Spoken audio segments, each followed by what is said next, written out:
Is your Samsung TV HDMI not working? Let's get that fixed with these simple steps. Here's how to fix it. Step 1. Check the HDMI cable and ports. Make sure the HDMI cable is firmly connected to both the TV and your device. Inspect for any visible damage. Got another HDMI cable? Try that too. Step 2. Restart your devices. Unplug both the TV and the device from the power source. Wait 30 seconds, then plug them back in. This can reset the HDMI connection. Step 3. Select the correct HDMI input. Use your TV remote to cycle through the HDMI inputs until you find the right one.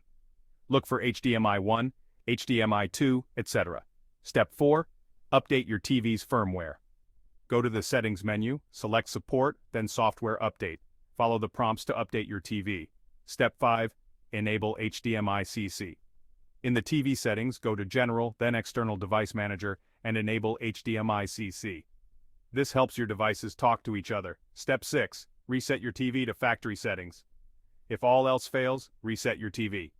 In Settings, select General, then Reset. This should be a last resort, and that's it. Your HDMI should be back on track. Happy viewing.